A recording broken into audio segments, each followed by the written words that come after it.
نحمده ونصلي على رسوله الكريم أما بعد فأعوذ بالله من الشيطان الرجيم بسم الله الرحمن الرحيم قد أفلح من زكاها وقد خاب من دساها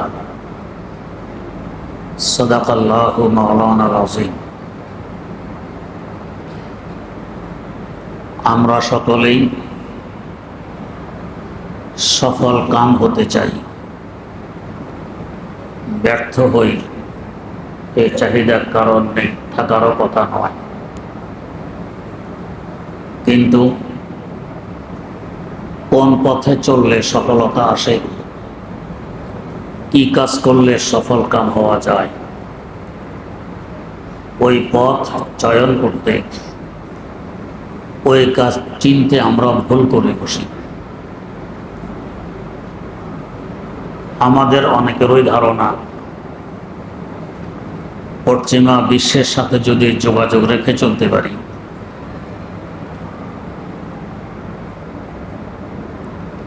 তাদের তাহজিব তামাদ্দুন, তাদের চালচলন, তাদের মন মানসিকতা আমার মধ্যে আনতে পারি, তবে আমি হব সফলকাম। ইংরেজরা যখন এই দেশ দখল করে,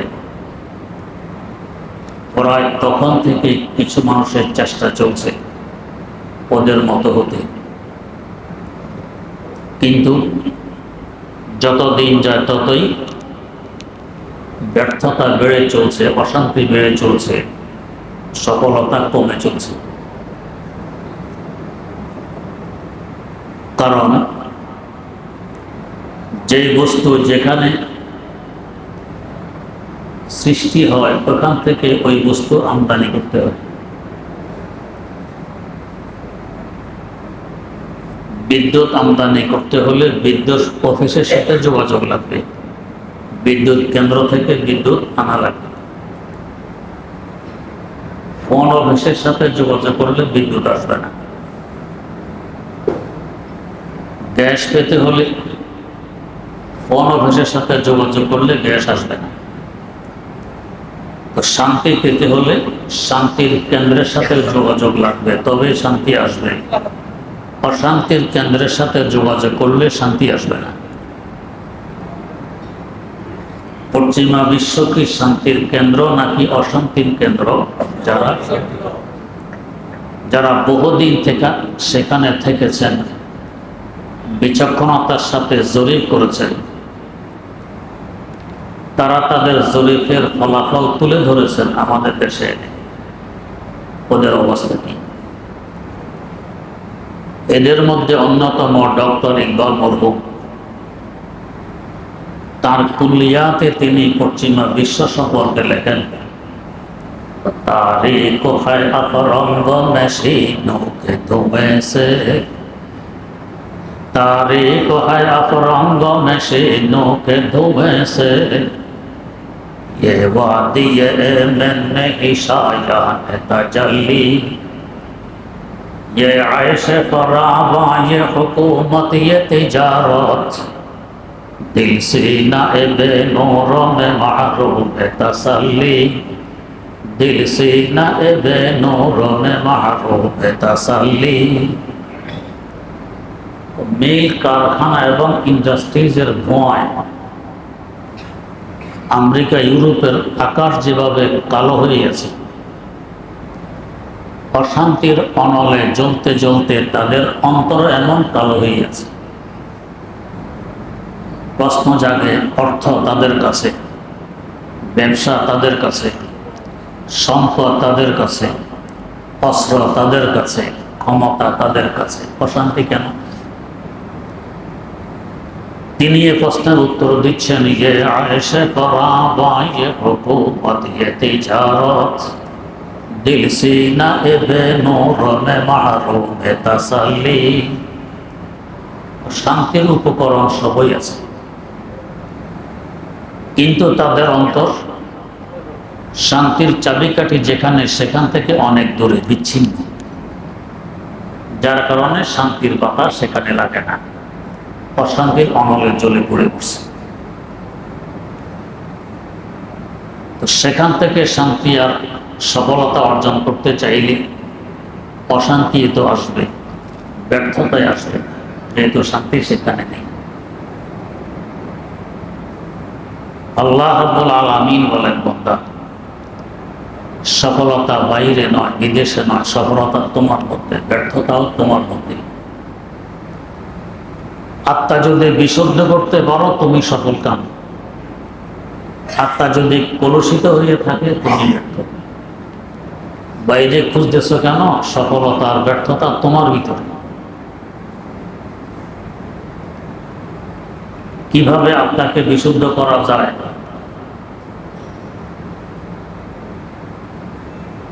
আল্লাহ রাব্বুল আলামিন আমাদেরকে 10টি বস্তু দিয়ে সৃষ্টি করেছেন, 5টি আমাদের ভিতরে, 5টি বাইরে। ভিতরের 5 বস্তুকে বাইরের 5 বস্তুর সাথে যদি মিলিয়ে দিতে পারি, যোগাযোগ স্থাপন করিয়ে দিতে পারি, আমার আত্মা বিশুদ্ধ হবে, আমি সফল কাম হব। ভিতরের 5 বস্তু বাইরের 5 বস্তুর সাথে যদি বিচ্ছিন্ন হয়ে থাকে, যোগাযোগ না থাকে, আমার আত্মা হয়ে থাকবে কলুষিত, আমি ব্যর্থ। এই 10 বস্তু কি? ভিতরের 5 বস্তু, 1 নম্বরে মাটি, আমাদের মধ্যে মাটি আছে। 2 নম্বরে পানি, 3 নম্বরে বাতাস, 4 নম্বরে আগুন, 5 নম্বরে 4 বস্তুর সমন্বয়ে একটি ভাব সৃষ্টি হয় ভিতরে, যাকে বলা হয় নফস। এই 5 বস্তু আমাদের ভিতরে, মাটি, পানি, বাতাস, আগুন ও নফস, 5 বস্তু আমাদের ভিতরে। 5 বস্তু বাইরে। বাইরের 5 বস্তু কি? বাইরের 5 বস্তু যথাক্রমে রূহ, কলব, সির, খফি ও আখফা। এই 5 বস্তু বাইরে। বলতে পারেন এক কলব আর হাড় তো আমাদের ভিতরেও আছে, রূহ আমাদের ভিতরেও আছে। কোরআন সুন্নাহ যে কলব আর রূহের কথা বলে এটা বাইরে, ভিতরে আরেকটা, তবে এদের সাথে বাইরেটার যোগাযোগ থাকে। তো বাইরের 5 বস্তু কোথায় থাকে? বাইরের 5 বস্তু থাকে আরশে মুআল্লার উপরে, রহমতের দেশে, নূরের দেশে। কত উপরে? আমরা এখন যেখানে বসবাস করছি এটি একটি গ্রহ, নাম পৃথিবী। এই পৃথিবী নামক গ্রহের চতুর্দিকে আরেকটি জগৎ আছে, যে জগৎকে বলা হয় সৌরজগৎ। কত বড়? 8টি গ্রহ, কিছু উপগ্রহ ও অসংখ্য ধূমকেতু মিলে সৌরজগৎ গঠিত। এক একটি গ্রহ এক একটি গ্রহ থেকে অনেক দূরে দূরে ঘুরে বেড়ায়। যেমন আমাদের পৃথিবী নামক গ্রহের সবচেয়ে কাছের গ্রহ মঙ্গল গ্রহ। কাছের গ্রহটিও পৃথিবী থেকে 8 কোটি কিলোমিটার দূর দিয়ে ঘুরে, বাকিগুলো আরো দূরে। সব সৌরজগতের ভিতরের বাসিন্দা। সৌরজগৎ কত বড় হবে? আমাদের 20 কোটি বর্গ মাইল আয়তনের সৌরজগৎকে, পৃথিবীকে সৌরজগতের সাথে তুলনা করলে একটি ধূলিকণার কোটি কোটি ভাগের 1 ভাগও মনে হবে না। সৌরজগৎ এত বড়। পৃথিবীর চতুর্দিকে সৌরজগৎ বেষ্টনী দিয়ে গেছে। সৌরজগতের চতুর্দিকে আরেকটি জগৎ আছে, যে জগৎটি সৌরজগৎকে ঘিরে আছে, বেষ্টনী দিয়ে আছে। ওই জগৎকে বলা হয় গ্যালাক্সি, কেহকেশান, মিল্কি ওয়ে। যারা মহাশূন্য নিয়ে গবেষণা করেন তারা বলেন 15,000 কোটিরও অধিক সৌরজগৎ মিলে একটি গ্যালাক্সি গঠিত হয়। গ্যালাক্সিটি কত বড়! তাও এই সৌরজগৎগুলো একটি আরেকটির সাথে লেগে নেই। একটি সৌরজগৎ থেকে আরেকটি সৌরজগতের দূরত্ব 33 লক্ষ আলোকবর্ষ, মানে আলোর গতি সেকেন্ডে 3 লক্ষ কিলোমিটার। সেকেন্ডে 3 লক্ষ কিলোমিটার গতিতে আলো যদি চলতে থাকে, সেকেন্ড নয়, মিনিট নয়, ঘন্টা নয়, দিন নয়, সপ্তাহ নয়, মাস নয়, বছর নয়, দীর্ঘ 33 বছর যাবৎ চলতে থাকলে যত দূরে পৌঁছবে, একটি সৌরজগৎ থেকে আরেকটি সৌরজগৎ এত দূরে দূরে অবস্থান করে। এভাবে 15,000 কোটিরও অধিক সৌরজগৎ মিলে গ্যালাক্সি গঠিত হয়। গ্যালাক্সিটি কত বড় হবে! এই গ্যালাক্সির বাইরে আরেকটি জগৎ বেষ্টনী দিয়ে আছে গ্যালাক্সিকে, ওই জগৎকে বলা হয় গ্যালাক্সি গুচ্ছ। 15,000 কোটিরও অধিক গ্যালাক্সি মিলে একটি গ্যালাক্সি গুচ্ছ গঠিত হয়। গ্যালাক্সির দূরত্ব সৌরজগৎ থেকে আরো লক্ষ লক্ষ গুণ বেশি। তাহলে গ্যালাক্সি গুচ্ছটি কত বড় হবে! গ্যালাক্সি গুচ্ছের চতুর্দিকে আরেকটি জগৎ আছে যাকে বলা হয় মহাগ্যালাক্সি। 15,000 কোটিরও অধিক গ্যালাক্সি গুচ্ছ মিলে একটি মহাগ্যালাক্সি গঠিত হয়। গ্যালাক্সি গুচ্ছের দূরত্ব গ্যালাক্সির তুলনায় আরো কোটি কোটি গুণ বেশি। তাহলে মহাগ্যালাক্সিটি কত বড়! আজ পর্যন্ত বিজ্ঞানীরা মহাশূন্যে 15,000 কোটিরও অধিক মহাগ্যালাক্সি আবিষ্কার করে ফেলেছেন। এগুলো সব প্রথম আকাশের পেটের ভিতরে। এরও অসংখ্য অগণিত লক্ষ কোটি কিলোমিটার দূর দিয়ে প্রথম আকাশ ফুটবলের ন্যায় বেষ্টনী দিয়ে আছে। প্রথম আকাশটি কত বড় হবে! বিজ্ঞানীরা বলেন এখনো মহাশূন্যে এমন অসংখ্য তারকা রয়ে গেছে, এগুলোর আলো সেকেন্ডে 3 লক্ষ কিলোমিটার গতিতে চতুর্দিকে ধেয়ে চলছে, আমাদের দিকেও আসতেছে। এরপরও এখনো এমন অসংখ্য তারকা রয়ে গেছে, এদের আলো আমাদের কাছে আজ পর্যন্ত এসে পৌঁছতে পারেনি। কত উপরে তারকা! এরও অসংখ্য গণিত লক্ষ কোটি কিলোমিটার উপরে প্রথম আকাশ। এ সব কিছুকে বেষ্টনী দিয়ে আছে। আমরা উপরে আকাশ দেখি, সামনে দেখি, ডানে দেখি, বাঁয়ে দেখি, পিছনে দেখি, নিচেও কিন্তু আকাশ চতুর্দিকে। দারেমি শরীফে হাদিস বর্ণিত, হযরত রাসূল আকরাম সাল্লাল্লাহু আলাইহি ওয়াসাল্লাম বলেন, আমাদের জমিন থেকে আকাশের দূরত্ব যেই পরিমাণ, আকাশটি মোটাও এই পরিমাণ। তার মানে জমিন থেকে আকাশের পেট যেই পরিমাণ দূরত্বে, আকাশের পিঠ এর থেকে দ্বিগুণ দূরত্বে। কত বড় হবে প্রথম আকাশ! এরপরে আবার এই পরিমাণ জায়গা খালি, তারপর দ্বিতীয় আকাশ। ওই আকাশটি প্রথম আকাশকে ফুটবলে নেয় পেটের ভিতরে নিয়ে আছে। ওই আকাশটিও ফাঁকা পরিমাণ মোটা। দ্বিতীয় আকাশটি কত বড় হবে!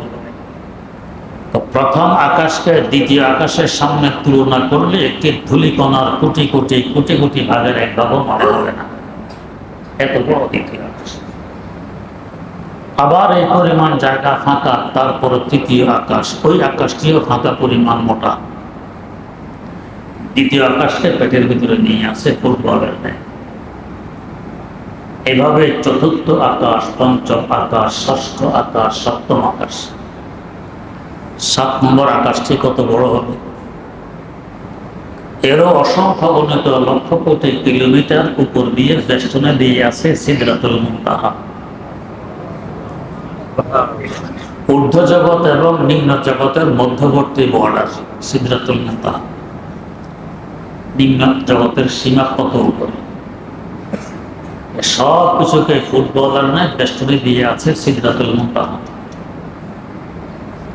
এরও অসংখ্য গণিত লক্ষ কোটি কিলোমিটার উপরে আমার আপনার আদি বাসস্থান, বাপের বাড়ি জান্নাত, সব কিছুকে বেষ্টনী দিয়ে গেছে। আল্লাহ রাব্বুল আলামিন বলেন, ওয়ালাকাদ রাআহু নাজলাতান উখরা ইনদা সিদরাতিল মুনতাহা ইনদাহা জান্নাতুল মাওয়া। সিদরাতুল মুনতাহা, উপরে জান্নাতুল মাওয়া, জান্নাত। কত বড় হবে জান্নাত, চিন্তা করুন। উলামায়ে কেরামের মুখে একটি হাদিস আপনারা শুনেছেন, সবচেয়ে নিম্নমানের জান্নাতিকে জান্নাতে যে পরিমাণ জায়গা দেয়া হবে এই দুনিয়া থেকে হবে অন্তত 10 গুণ বেশি, 10 গুণ বড়। প্রশ্ন যাবে, এত জায়গা পাবে কোথায়? নিম্নমানের জান্নাতিকে দুনিয়া থেকে 10 গুণ বড় জায়গা দিলে আপার ক্লাসের জান্নাতিকে তো কয়েক লাখ গুণ বড় জান্নাত দিবেন, এত জায়গা কোথায়? বুঝে এসেছে তো জান্নাত কত বড় জায়গার টান পড়বে। হাকিমুল ইসলাম আল্লামা কারি তৈয়ব সাহেব রহমতুল্লাহ আলাইহি লেখেন, একদিন হযরত জিবরিল আমিন আলাইহিস সালাম দরখাস্ত পেশ করলেন আল্লাহ পাকের দরবারে, আল্লাহ, মুমিন নেককার বান্দাদের জন্য জান্নাত সৃষ্টি করে রেখেছেন, একটু দেখতে মন চায় কেমন। কেউ স্টেজ সাজাইলে, সুন্দর বাড়ি নির্মাণ করলে মানুষ দেখতে যায় বাড়িটা কেমন। তো জিবরিল আমিন দেখার জন্য দরখাস্ত পেশ করলেন, আল্লাহ পাক অনুমতি দিলেন, যাও দেখো। ঢুকলেন জান্নাত। আমাদের দেশের গুরু মানুষের লাঠি ভর দিয়ে আস্তে আস্তে হাঁটানা দেখেন, উঠতেছেন আর দেখতেছেন, উঠতেছেন দেখতেছেন, পুরার গতিটা কেমন। বুখারী শরীফের ব্যাখ্যা গ্রন্থ ফজলুল বারীতে উল্লেখ আছে। তাকে একবার জিজ্ঞেস করা হয়, জনাব আপনার গতি কেমন? বললেন, একটি ঘটনা বলছি, আন্দাজ করতে পারবে আমার গতি কেমন। কি ঘটনা? আল্লাহর পয়গম্বর ইউসুফ আলাইহিস সালামকে তার ভাইয়েরা যখন পুঁতে ফেলে দেয়, আমি তখন ছিলাম সিদরাতুল মুনতাহায়। আল্লাহ পাকের পক্ষ থেকে আদেশ আসলো, ও জিবরাইল, আমার পয়গম্বর ইউসুফকে তার ভাইয়েরা পুঁতে ফেলে দিয়েছে, তিনি পানিতে পৌঁছার আগে আগে তুমি গিয়ে তাকে তুলে ধরো। ফেলে দেওয়ার পর আদেশ হলো, সিদরাতুল মুনতাহা থেকে জমিনের কেনানের কূপে এসে তাকে তুলে ধরেছি, তখনও তার পা মোবারক পানি পর্যন্ত পৌঁছেনি। একজন মানুষকে কূপে ফেলে দিলে পানিতে পৌঁছতে অন্তত ঘন্টা 10 তো লাগার কথা, ফেলে দেয়া মাত্রই তো ঝোঁক। এর আগে জিবরিল আমিন এসে হাজির, তুলে ধরেছেন, ওনার পা মোবারক পানি পর্যন্ত পৌঁছতে পারেনি। গতিটা কেমন? এমন গতি হবেই না বা কেন? মুসনাদে আহমদ বিন হাম্বল একটি হাদিসের কিতাব আছে। ইমাম বুখারী রাহিমাহুল্লাহ তাআলা উস্তাদ, হাম্বলী মাযহাবের প্রবর্তক ইমাম আহমদ বিন হাম্বল রাহিমাহুল্লাহ তাআলার সংকলিত হাদিসের কিতাব আল মুসনাদ 52 খণ্ডে ছেপে এসেছে। কত বড়! এই কিতাবে একটি হাদিস উল্লেখ আছে। হাদিসটি হল, একদিন রাসূল আকরাম সাল্লাল্লাহু আলাইহি ওয়াসাল্লাম বললেন, জিবরাইল, আপনি তো মাইক্রো হয়ে, ছোট হয়ে, মানুষের আকার আকৃতি নিয়ে আমার কাছে আসেন, আসলে আপনি কত বড়? ওই অবস্থা একটু দেখতে চাই।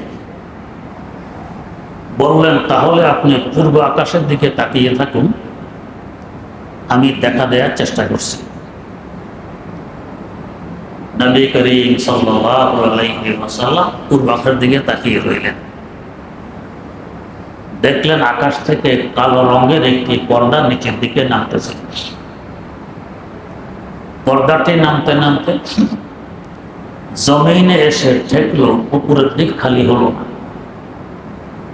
এভাবে আকাশ থেকে জমিন, দক্ষিণ মেরু থেকে উত্তর মেরু, পুরা খালি জায়গাটি ভরাট হয়ে গেছে পর্দাটা। এরপর আবার পর্দাটি সরে যায়। হযরত জিবরাইল আমিন আলাইহিস সালাম দরবারে নবুয়তে উপস্থিত, আগের আকার আকৃতি।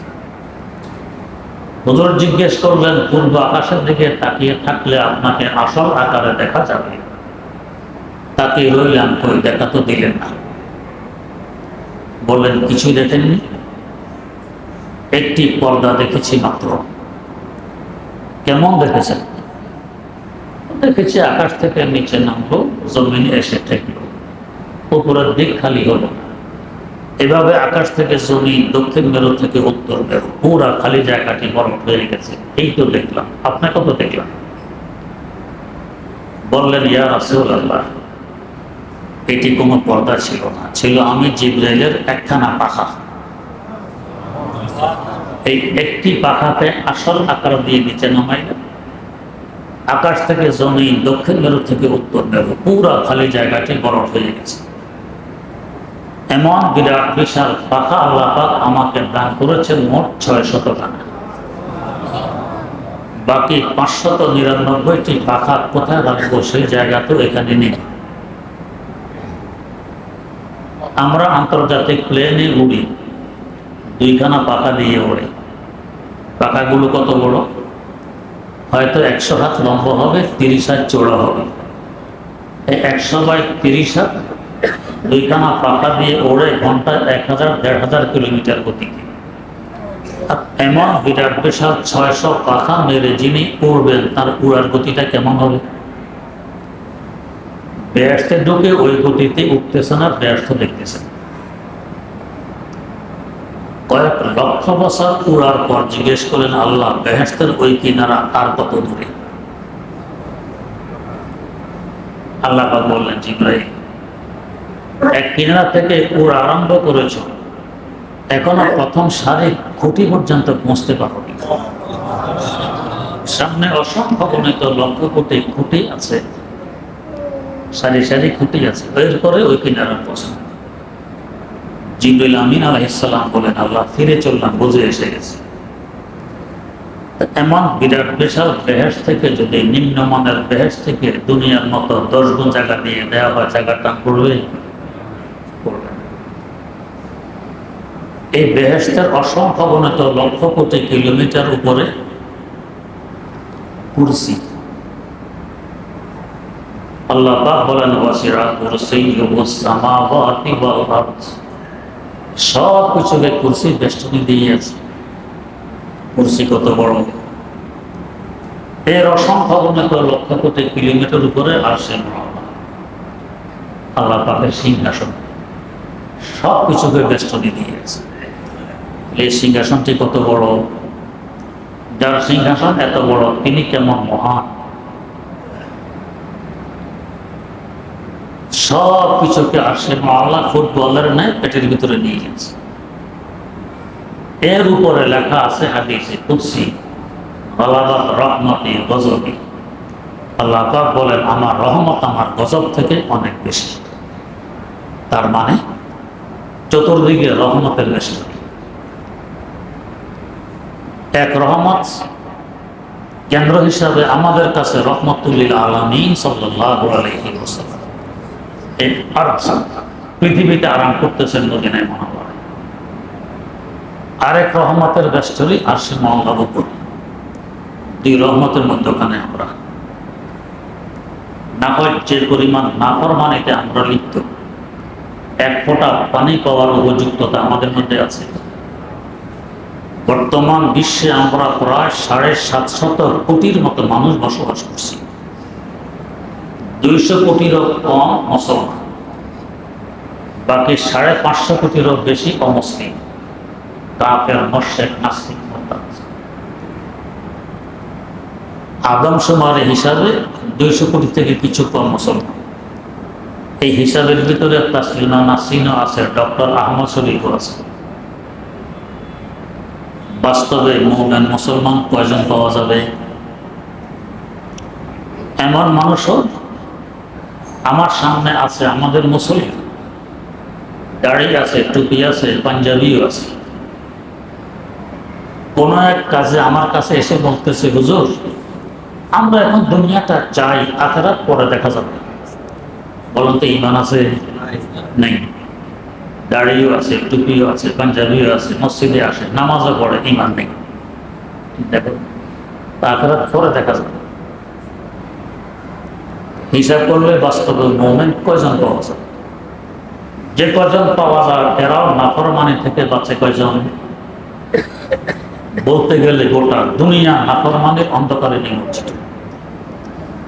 এরপরেও আমাদের থাকা, খাওয়া, পড়া, সুখ, শান্তি, রিজিক সব কিছু আল্লাহ পাক দিয়ে চলছেন। কিসের কারণে?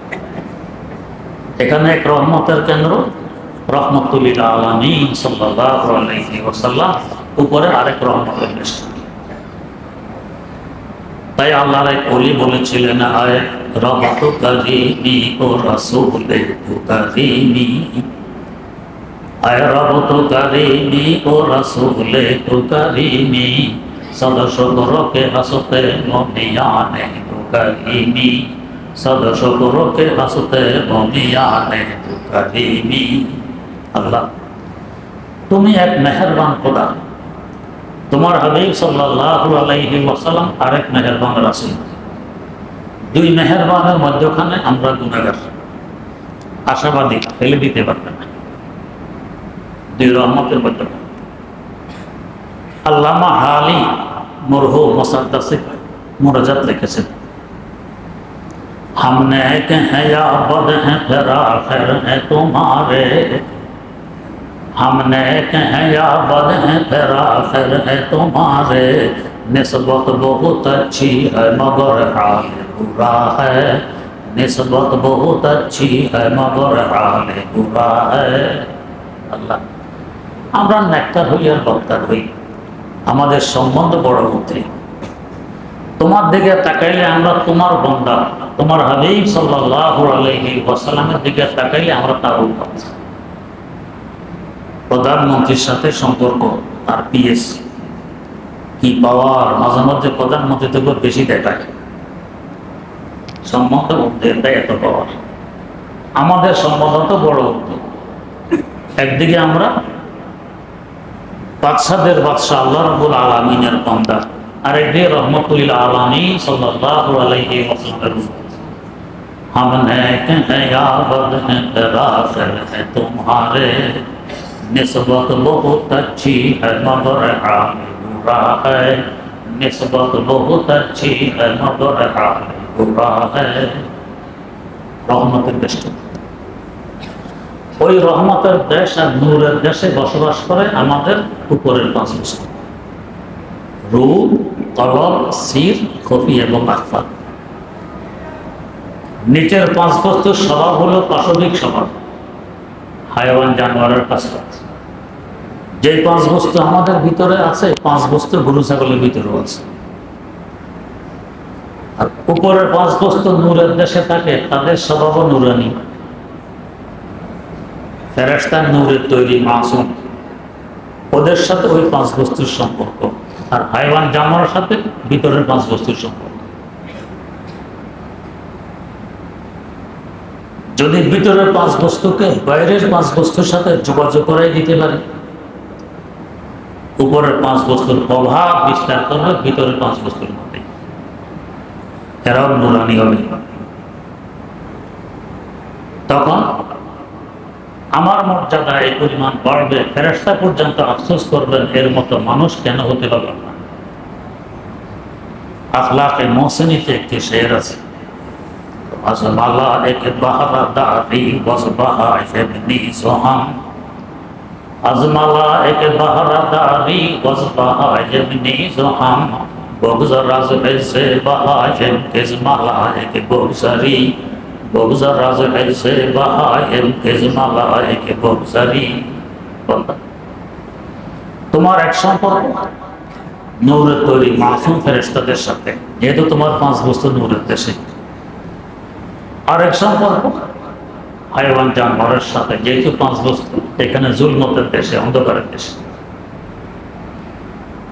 যদি তুমি হায়াওয়ান জানোয়ারের সম্পর্ক বর্জন করে নূরের তৈরি মাসুম ফেরেশতাদের সাথে সম্পর্ক গড়ে তুলতে পারো, উপরে তোমার পাঁচ বস্তুর প্রভাবে প্রভাবান্বিত হতে পারো, তোমার অবস্থা হবে ফেরেশতা থেকেও তোমার মর্যাদা বেড়ে যাবে। ফেরেশতারা আফসোস করবে, কেন এমন মর্যাদাবান মানুষ হতে পারলাম। খোদা না করুক যদি এর বিপরীত ঘটে। ওই শেরের সাথে মিল রেখে আমার একটি শের আছে,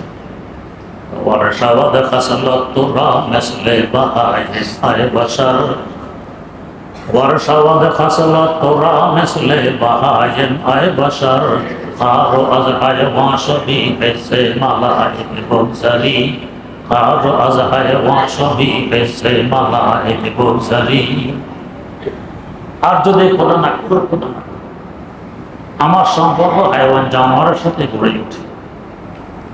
হাইওয়ান জানোয়ারের যে দশা আমারও সেই দশা, তাদের যে অবস্থা আমার সেই অবস্থা, তাদের যে হাল আমারও সে হাল।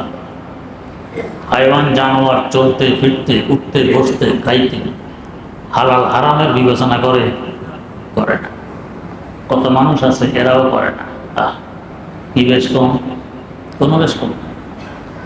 পাক না পাকের বিবেচনা গরু ছাগলে করে, কত মানুষ আছে এরাও পাক না পাকের বিবেচনা করে না।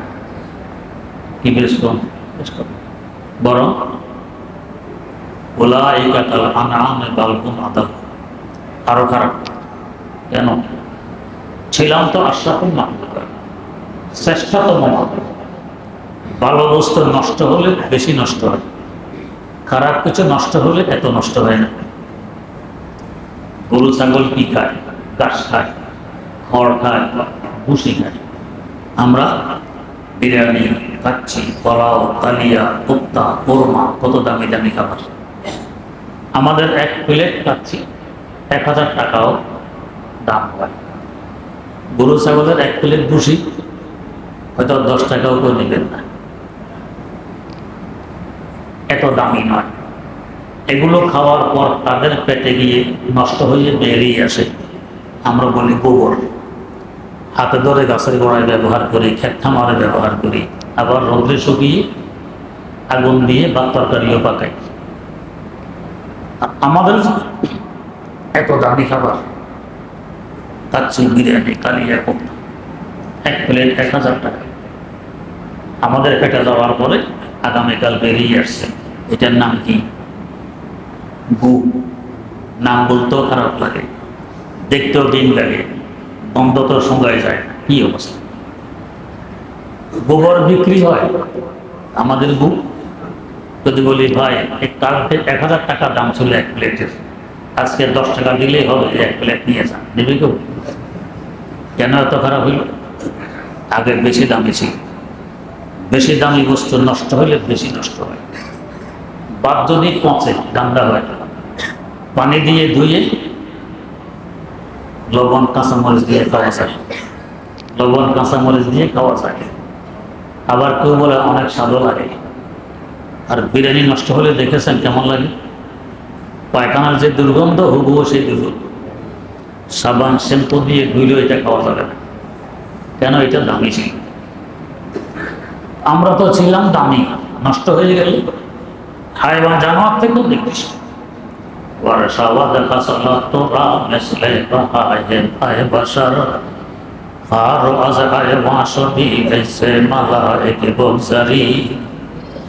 নষ্ট হয়ে গেছে। উপরের 5 বস্তুর সাথে সম্পর্ক রাখতে পারলে নূরের দেশের 5 বস্তুর নূর আমার ভিতরে জুলমতের দেশের 5 বস্তুর উপরে প্রভাব বিস্তার করবে, এটাও আলোকিত হবে। তখন আমার আত্মা হবে বিশুদ্ধ।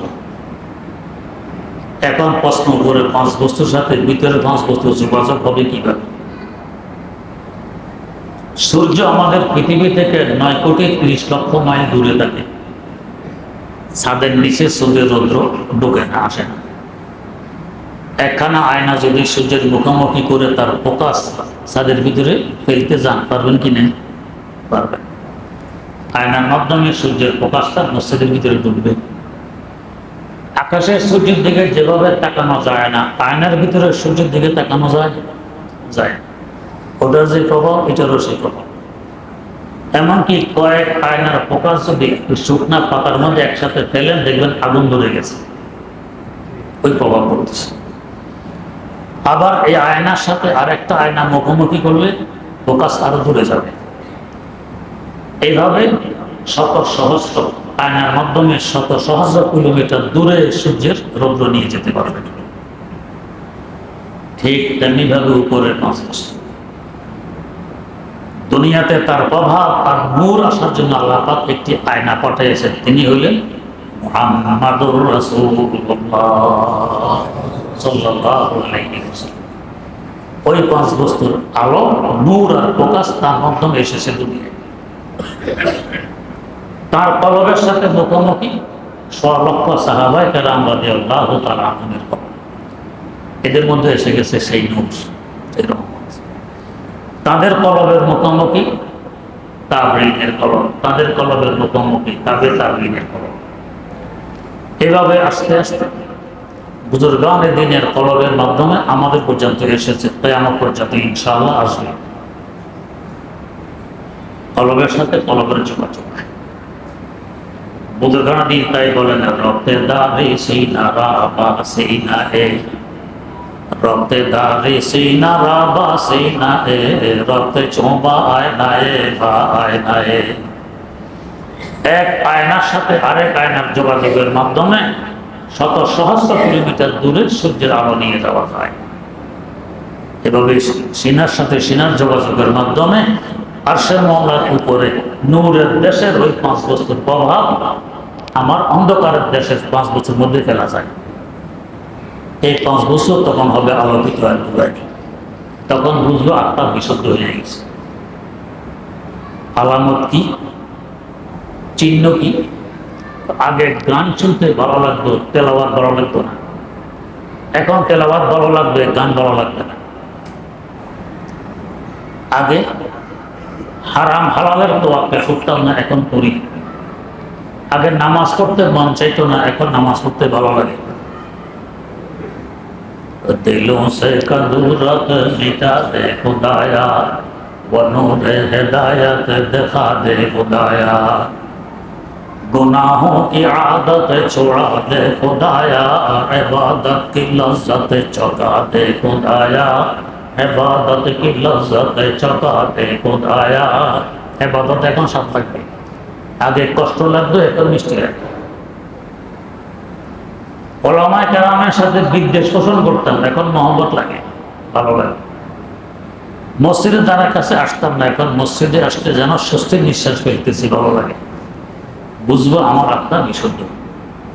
উপর 5 বছর সাথে যোগাযোগ চলছে, এটা হলো আত্মাকে বিশুদ্ধ করা। তবে আমি সফল কাম কাদা আফলাহা মান যাক্কাহা, আত্মাকে যে বিশুদ্ধ করতে পেরেছে সে সফল কাম। উপরের 5 বছর সাথে যোগাযোগ নেই, যে অন্ধকার সে অন্ধকার। ওয়াকাদ খাবা মান দাসাহা, আত্মা কলুষিত, ব্যর্থ, এই ব্যর্থ। আল্লাহ রাব্বুল আলামিন আমাদেরকে এই ধরনের একজন কলবওয়ালা আল্লাহওয়ালার সাথে যোগাযোগ রেখে আমাদের আত্মাকে বিশুদ্ধ করার তৌফিক দান করুন। সুবহানাল্লাহি ওয়া বিহামদিহি, সুবহানাকা আল্লাহুম্মা ওয়া বিহামদিক, আশহাদু আল্লা ইলাহা ইল্লা আনতা আস্তাগফিরুকা ওয়া আতুবু ইলাইক। সবার জন্য কথা নেই, না শেষ। আচ্ছা, আর বাবাই আমাদের কথা বললেন, আব্দুল কাদের যে ওনার জন্য আমার পরিবারের জন্য সবাই আলহামদুলিল্লাহ রাব্বিল আলামিন, ওয়াসসালাতু ওয়াসসালামু আলা আশরাফিল আমবিয়া।